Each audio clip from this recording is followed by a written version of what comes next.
Assalamualaikum warahmatullahi wabarakatuh. Sebelumnya, izin saya Najwa Salsabila dengan NRP 2301003 izin mempresentasikan tugas ujian akhir semester mata kuliah kewarganegaraan dengan dosen pengampu mata kuliah Bapak Dr. Subelo Wiono SHMPD dengan judul Hak dan Kewajiban Warga Negara Indonesia yang Cerdas di Era Digital. Sebelumnya, kenapa sih kita masih harus wajib mempelajari pendidikan kewarganegaraan? Nah, pendidikan kewarganegaraan ini bertujuan membentuk warga negara yang memiliki kompetensi yang lengkap, tidak hanya memahami haknya, tetapi juga menjalankan kewajibannya dengan penuh tanggung jawab. Jadi tujuan pendidikan kewarganegaraan itu membuat mahasiswa menjadi smart atau warga yang cerdas, kritis, dan mampu beradaptasi, serta membuat mahasiswa menjadi good. Jadi akan menerapkan warga yang baik, beretika, dan bertanggung jawab, serta memiliki knowledge dan skill, yaitu secara profesionalnya. Selain tiga itu juga terdapat tujuan dari pendidikan kewarganegaraan ini, yaitu membuat mahasiswa menjadi berkarakter, memiliki karakter yang kuat, integritas, dan konsistensi, dan tujuannya membuat mahasiswa menjadi bijaksana, mampu mengambil keputusan yang arif dan tepat dalam situasi yang kompleks. Jadi warga negara ini tidak hanya tahu hak, tapi juga bertanggung jawab.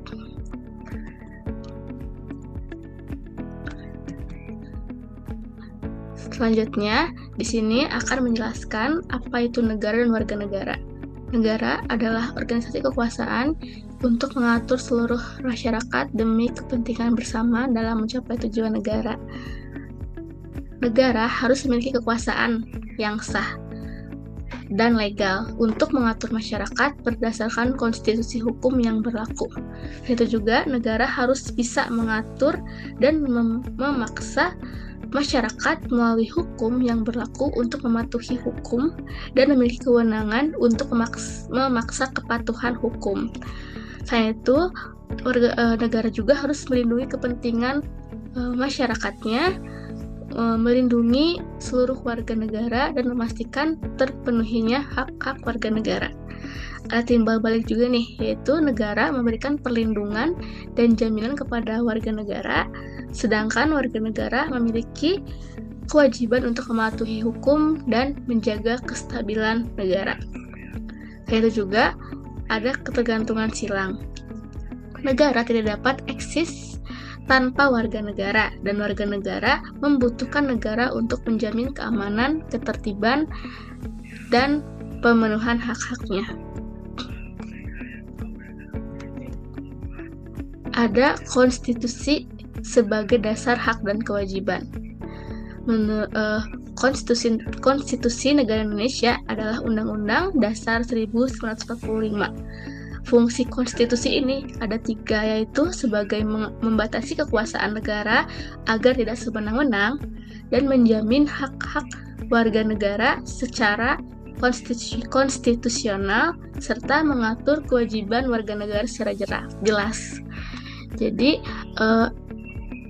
hak warga negara adalah hak atas kehidupan, hak atas kebebasan berpendapat, hak memperoleh pendidikan, hak memperoleh informasi, serta kewajiban negara, yaitu kewajiban warga negara, yaitu kewajiban mematuhi hukum, kewajiban membela negara, serta kewajiban membayar pajak, dan kewajiban menjaga persatuan. Jadi tidak ada hak dan kewajiban tanpa konstitusi. Konstitusi ini menjadi landasan yuridis dan legitimasi bagi eksistensi hak dan warga negara. Tanpa konstitusi dan kerangka hukum yang meningkat. Selain itu, mengapa warga negara harus memiliki hak? Yang pertama, setiap manusia dilahirkan dengan martabat dan nilai kemanusiaan yang harus dilindungi dan dihormati. Selain itu juga perlindungan dari kesewenang-wenangan. hak hak melindungi warga negara dari tindakan sewenang-wenang yang dilakukan oleh negara atau pihak lain. Dan jaminan kebebasan dan keadilan. Hak menjamin kebebasan dan keadilan bagi setiap warga negara untuk hidup dengan bermartabat. Jadi ada contoh hak warga negara, yaitu ada hak hidup, hak untuk hidup dan dilindungi hukum. Kemudian ada hak berpendapat, kebebasan menyampaikan pendapat, dan hak pendidikan, hak memperoleh pendidikan dan pengajaran, dan hak informasi, hak memperoleh informasi yang akurat. Mengapa warga negara harus memiliki kewajiban?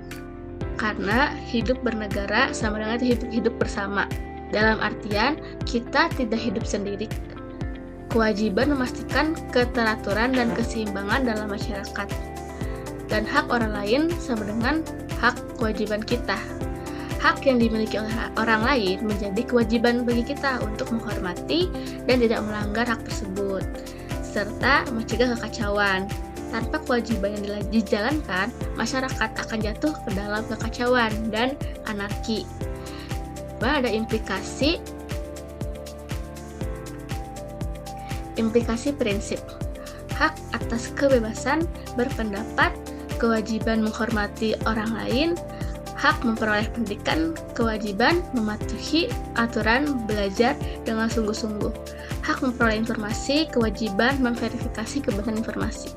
Jadi prinsip utama, tidak ada hak tanpa kewajiban. Setiap hak yang dimiliki oleh seseorang selalu diimbangi dengan kewajiban yang harus dipenuhi.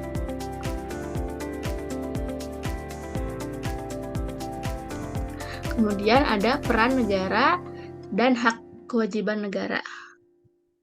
Mengapa sih peran negara itu penting terhadap hak dan kewajiban negara? Yang pertama, menjamin hak warga negara.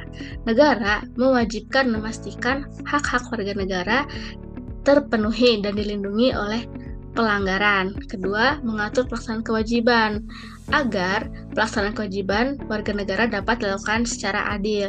Yang ketiga, menegakkan hukum.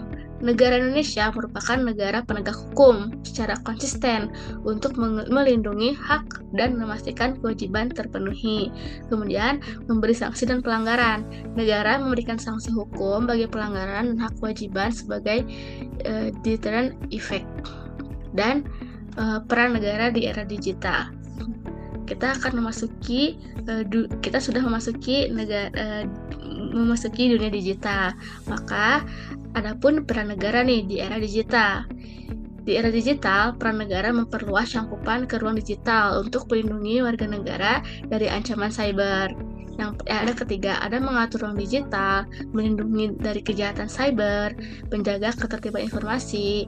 Jadi ada keseimbangan peran nih antara negara dalam melindungi hak warga negara tanpa melanggar kebebasan berekspresi yang menjamin konstitusi.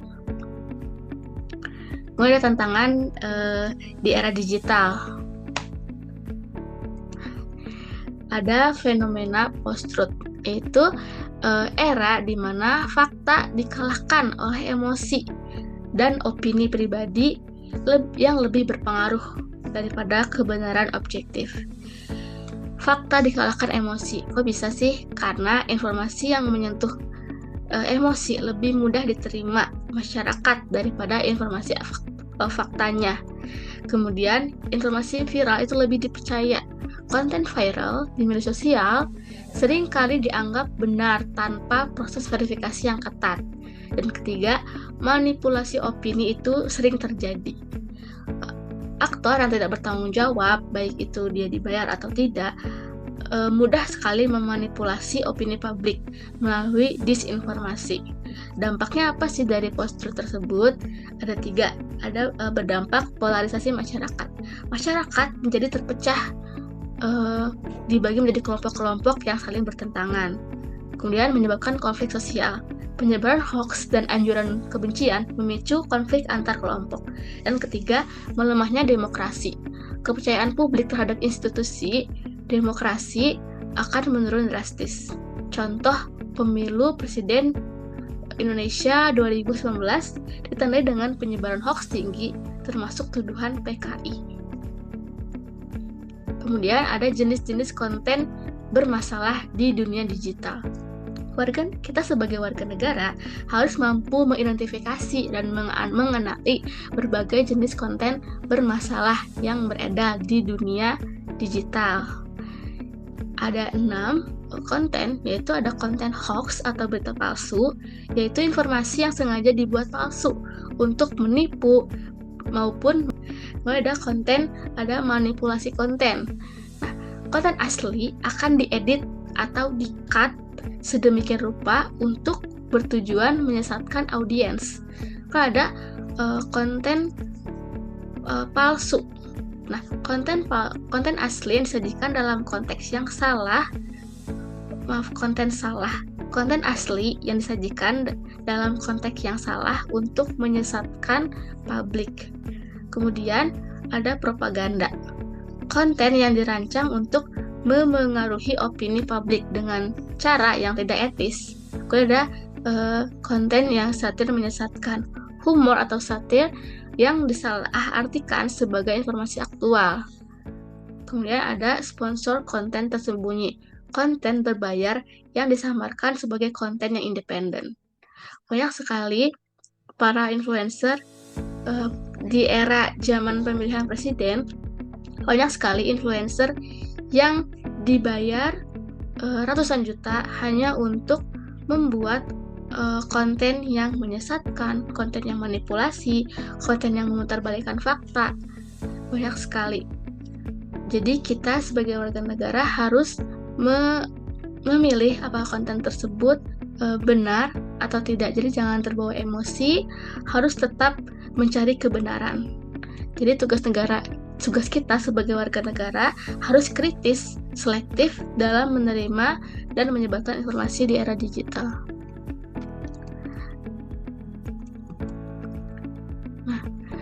Kemudian terdapat civic wisdom atau kebijakan digital. Civic wisdom adalah kemampuan untuk bertindak secara bijaksana, kritis, dan etis di ruang digital. Kenapa sih harus berpikir kritis? Kita sebagai warga negara harus mampu menganalisis informasi secara logis dan rasional tanpa terburu-buru menerima atau menolak. Kemudian kita melakukan memverifikasi informasi, melakukan pengecekan data dari sumber yang kredibel sebelumnya, mempercayai atau menyebarkan informasi. Kemudian mengendalikan emosi, tidak terbawa arus emosi dalam merespon konten tidak di media sosial, dan mampu menjaga kedewasaan dalam berdiskusi. Kemudian bertindak etis, menjaga integritas dan moral dalam setiap di ruang digital, menghormati hak privasi orang lain. Kemudian bagaimana sih kita menghindari konten-konten yang bermasalah tersebut? Kita harus mempelajari filsafat Pancasila. Mengapa sih kita harus mempelajari filsafat Pancasila? Nah, filsafat Pancasila yaitu berasal dari kata pilo atau cinta dan sopia kebijaksanaan, yang berarti kita harus mencintai kebijaksanaan. Filsafat adalah cara berpikir yang kritis, rasional, dan mendalam untuk mencari kebenaran, bukan sekedar menerima pendapat atau informasi yang begitu saja. Nah, dengan kita mempelajari filsafat Pancasila ini, kita dapat berpikir logis dan sistematis, berpikir menggunakan akal sehat, runtut, dan tidak meloncat-loncat. Kesimpulan dapat dipertanggungjawabkan, serta kita harus mencari kebenaran berdasarkan akal dan nilai. Jadi kita harus belajar terlebih dahulu untuk mengkritik atau mengomentari video atau konten-konten yang bermasalah tersebut.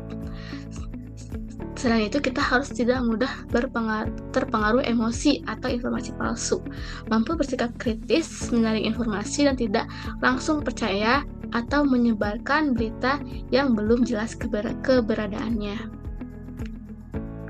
Contoh penerapan nilai Pancasila di era digital. Sebelumnya, saya akan menjelaskan 5 sila dalam Pancasila. Yang pertama ada sila ketuhanan.